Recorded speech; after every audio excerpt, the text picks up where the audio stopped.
Hello दोस्तों, नमस्कार। मैं आपका स्वागत करती हूँ अपने यूट्यूब चैनल खुली किताब में। क्या ईमानदारी आज के समय में भी जिंदा है? क्या पैसे से सब कुछ खरीदा जा सकता है?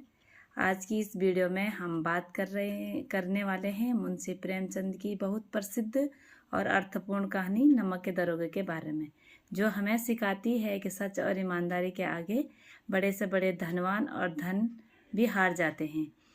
मुंशी प्रेमचंद हिंदी साहित्य के एक महान यथार्थवादी लेखक माने जाते हैं। उनकी कहानी समाज की सच्चाई, नैतिकता, ईमानदारी और आम आदमी के संघर्ष को दर्शाती है। नमक के दरोगे में भी भ्रष्टाचार और ईमानदारी की टकराव के एक सशक्त कहानी है।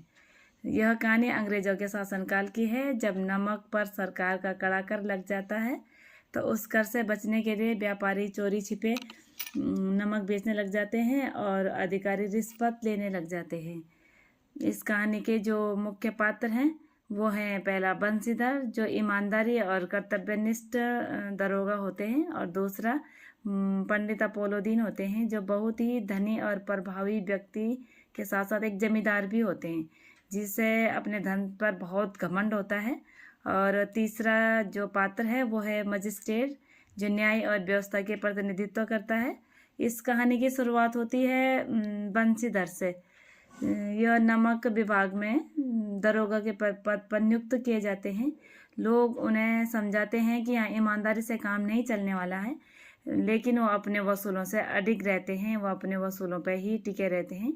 एक दिन उन्हें सूचना मिलती है कि पंडित अपोलोदीन अवैध रूप से नमक की तस्करी कर रहे हैं, तो बंसीधर बहुत जल्दी कार्रवाई करने लग जाते हैं और अपोलोदीन का नमक भी जब्त कर लेते हैं।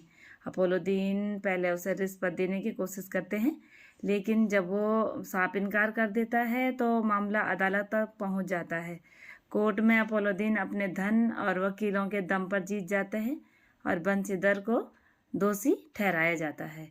लेकिन यही कहानी एक नया मोड़ लेती है जब अपोलोदीन को एहसास होता है कि वो भले ही केस तो जीत लिया हो, लेकिन बंसीधर की जो सच्चाई होती है, उसकी जो ईमानदारी होती है, उसने अपोलोदीन का दिल भी जीत लिया है। अंत में अपोलोदीन बंसीधर को अपने पूरे व्यापार का मैनेजर बनाने का प्रस्ताव लेकर उनके पास जाते हैं, जिसे बंसीधर स्वीकार भी कर लेते हैं। इस कहानी का मुख्य जो संदेश है वो ईमानदारी के बारे में है कि वो कभी हारती ही नहीं है। चाहे थोड़ी देर के लिए बेईमानी जीत जाए, भ्रष्टाचार जीत जाए, लेकिन ईमानदारी की हार नहीं होती है।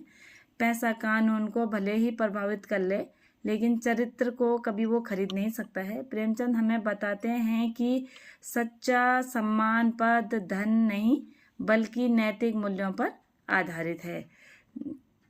नमक का दरोगा शीर्षक प्रतीकात्मक है। यह उस अधिकारी का प्रतीक है जो लालच और भ्रष्टाचार के बीच की अपनी ईमानदारी को नहीं छोड़ता है। वो हमेशा ईमानदारी पर ही अडिग रहता है। आज के समय में जो संबंध हैं, आज के समाज में जो भी दिखाई देता है, वो रिश्वतखोरी और भ्रष्टाचार उसमें पूर्ण रूप से मौजूद होता है। लेकिन बंसीधर जैसे लोग बंसीधर जैसे लोग भी समाज में होते हैं और इस उम्मीद पर समाज टिका हुआ है। एक व्यक्ति ईमानदार होकर पूरा बदलाव कर सकता है। यह कहानी सिर्फ कहानी नहीं है, एक आईना भी है जो हमें नैतिक मूल्यों की याद दिलाता है।